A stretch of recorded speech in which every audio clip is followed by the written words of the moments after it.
Herkese merhaba dikiş sınıfından. Gene bir kalıpları kumaşa yerleştirme videosuyla karşınızdayız. Kesim videosu da olacak aynı zamanda. Bugün haftanın bir günlük dersi olan bir kurs günü olduğu için dikimini herhalde yetiştiremeyiz. Ama başka bir videoda dikimini de paylaşmaya çalışırız sizinle. Şimdi daha önceden çıkarmış olduğu kalıplarını Nurten Hanım kalıp dosyasından araştırıyor gördüğünüz gibi. Daha önce diktiğimiz ve hoşumuza giden bir elbise miydi, tunik miydi? Elbiseydi. Elbiseydi. Ben çok hafızası sağlam olmayan bir öğretmen olduğum için elbise kalıplarını bulacak ve yerleştirecek. Dikkat etmemiz gereken neresi var burada? Kumaş kenarındaki eğrilikler ilk önce bizim Osman'ımız vardı biliyorsunuz. T cetvelimizde çizilerek düzeltilecek. Evet, Nurten Hanım kalıplarını buldu, hazırlayacak. Daha sonra kumaş kontrollerimizi yapacağız. Kumaşımızı kalıplara yerleştirmeye ve kesime hazır hale getireceğiz. Nurten Hanım Osman'ımızı çıkardı. Şimdi kenar eğriliğini nasıl düzeltiyor? T cetvelimizin bu kenarını masamızın kenarına getiriyoruz. Tam sıfırlanıyor ve en sıfır yerine getirip kumaş eğriliğini şimdi sabunla çizecek ve eğrilik yerimiz tam ölçüsüyle hiç yamuk olmadan çizilmiş olacak. Bu T cetveli de giyim üretiminde bu işe yarıyor. Mimarlar ve mühendisler, bir de moda tasarımcılar kullanır bunu. Çizgimizi çizdik. Diğer kenarda da aynı şekilde yapacak şimdi. Şöyle gösteriyorum. Tek tek ölçmektense kumaşın kenarı masanın kenarına geldi. Böyle tam yerleştirdikten sonra T cetvelini o şekilde koyarsak, şurada tekrar koyuyor, bakın çiziyor gördüğünüz gibi. Kumaşımız düzgün olarak çizilmiş olacak. Şimdi o eğrilikleri kumaşımızdan çıkaracağız veya kalıplarımızı böyle yerleştirip, yani bu çizginin altına doğru yerleşecek kalıplarımız demek oluyor. Şurada gene belki yerleştirebiliriz ama kumaş eğriliğini görebilmemiz için bu işlemi yapmamız gerekiyor. Biz ne yapıyoruz bu artan parçaları, şeyleri kestikten sonra? Makinede deneme dikişleri yapıyoruz. Overlock dikişleri yapıyoruz. Bunlar bile bizim bir işimize yarıyor. Normalde biz kumaşımızı tersinden serer yerleştiririz. Yani kumaşın tersi burası, düzü burası ve kalıpları düzünden çizmeyiz. Ama bunda bizim hem Nurten Hanım'ın gözü hem benim gözüm çok iyi görmediği için şimdi kumaşın kenarını iğneliyor. Nurten Hanım iğneledikten sonra şu hareketle kumaşımızın bütün kat yerlerini, iz yerlerini düzeltiyor. Evet. İğneledi. İğneledikten sonra kenardan iğneleyip kat yerine doğru eğrilik düzeltiliyor, fark ettiyseniz. Bunu her videomda bugünlerde vurguluyorum. Kumaş kesim videolarına ve kalıp yerleştirme videolarına ağırlık veriyorum. Çünkü bu bilgi oturduktan sonra diğer bilgiler peşinden gelecektir. Evet, bütün kumaş hazırlık işlemlerimiz bitti. Şimdi kalıplarımızı nasıl yerleştirebileceğimize bakıyoruz. Tabii şimdi öyle koyuyoruz, böyle koyuyoruz, değiştiriyoruz. Bu kumaşta da desen ve tüy yönü olmadığı için aşağı yukarı ters yüz ederek kalıplarımızı en ekonomik şekilde bir pastal planı oluşturarak yerleştirmeye çalışacağız. Ön ortalarını ölçeceğiz, düz boy ipliklerini ölçeceğiz. Onu oraya şimdi mesela koyuyor ya, birazdan yeri değişecektir onun veya değişmeyecektir, belli değil henüz. Bu bir deneme yöntemidir. Deneye deneye en düzgün kumaş yerleştirmeyi de bulmuş olacağız. Evet, şimdi kalıpları yerleştiriyoruz. Şöyle bir şey yapacağız. Bu boy bize yetmiyor. Tam 37 santim şu 4 parçada uzatma yapmamız gerekiyor. Daha sonra kalan parçaya hemen o da şuralara geliyor. Kolu yerleştirmemiz gerekiyor gibi bir işlemimiz var. İlk önce büyük parçaları yerleştireceğiz demiştik. Unutmuyoruz. Sonra kuplu parçaları. Buradan ama açılışına göre geleceği için şöyle anlatayım. Öyle koyduğumuzda bak şöyle olacak.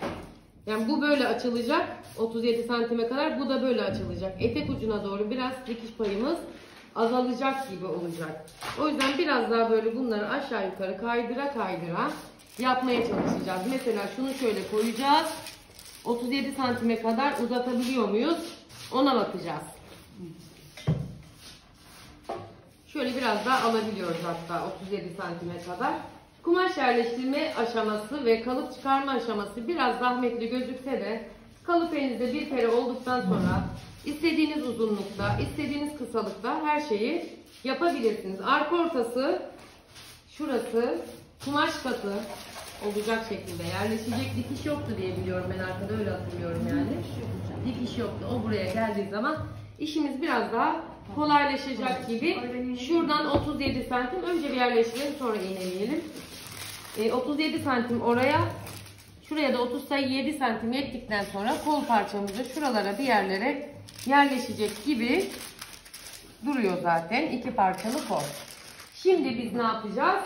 Bunları böylesine koyduk ama ölçümüz ve şeklimiz değişebilir. O 37 santimleri veremiyorsak şeklimiz gene bir değişecek demektir. Şimdi buradan 37 uzatabiliyoruz. Şöyle düz boy ipine bakalım. 32, 32. Alayım. Şöylesine bir değiştirme ihtimaline karşı şöyle bir kaydırmam gerekiyor. Çünkü dikiş payı gerekiyor. 33'e kaydı. Öylesine koyuyorum. Şu an kesin karar verdiğim şeyler değiller bunlar. Tekrar ölçüyorum buradan 37 santimi verebiliyor muyum? Veriyorum ama şuradan o 37 santim bak şeye gelmiyor. Gördün mü? Şuraya geliyor. Çünkü biz buradan gelişine göre bu eteği açmamız gerekiyor. Yani bu ne demek oluyor? Değişecek demek oluyor şu kalıbın yeri. Ya da böyle dönecek demek oluyor. Evet, şimdi buraları yaptık. Yani boylarını uzata uzata yapıyoruz. Oradan kameradan tam gözüküyor mu? Bakayım. Esin Hanım sen sor. Ne soracaksın? Sormayacağım, sizi bekliyorum. Tamam. Şimdi bunu yerleştireceğim. Şunu şuradan iğneli arkayı sabitle 37 santime şekline göre uzat. Ben geliyorum. Şimdi hemen bakacağız ona. Yani efendim evet, toplu iğnelerin nerede? Şimdi arkayı da kumaş katına sabitledikten sonra ve şurayı 37 santime yerleştirdikten sonra şunu yerleştirmeye çalışacağız. Bir ümit ediyorum ki şu şöyle çıksın, bakalım çıkacak mı göreceğiz. Arka ortası kumaş katı olduğu için dikiş payı da yok. Kumaş katına da yerleştiği için. Şimdi bu arkayı uzatalım şuradan. Bir bakalım nasıl olacak. Yapıp şöyle göstermemişim tabii. Evet. Bakıyoruz buradan gene 37 santimi. Bakın şekline göre. Ne demek şekline göre? Şöyle. Bunu buradan şöyle çizmedim bakın. Yani şöyle getirip bunu böyle uzatmam gerekiyor demedim. Bir evazelik bir açılma var şurada. Cetvelimi şöyle koyuyorum. Ve şekline göre bu açılmayı yaptıktan sonra ölçümü 37 santimden alıyorum. Şuralara tekabül ediyor. Dik açımı oluşturuyorum ve etek ucumu çiziyorum. Kamerayı oynata oynata çizdik. Biraz eğri oldu burası. Niye? Dur bakalım. Şöyle. Hemen ne yapıyoruz mesela? Kumaş üzerinden bir şeyi çizmek için de kumaşı attık mı? Kumaş üzerinden kumaşla silinir düsturunu uyguluyoruz. Yani elimizde değil, kumaş üzerinden sabun işaretini rahatlıkla kumaş üzerinde silebiliyoruz. Diğerini yerleştirelim şimdi. Geliyorum şimdi, çekeceğim mesela size.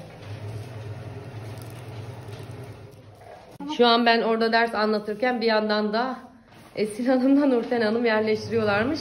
Videoyu da kapattım zannetmişim. Şöyle hemen gene göstereyim.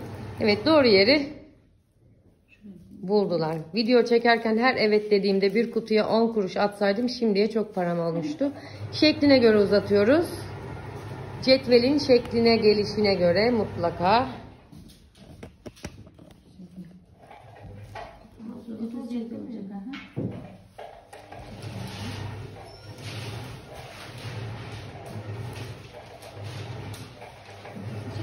Tamam.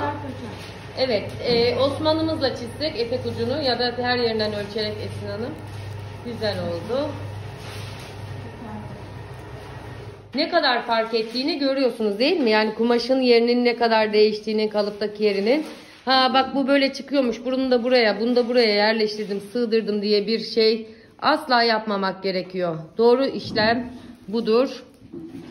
Düz boy ipliklerin kumaş kenarına paralel olması gerekmektedir.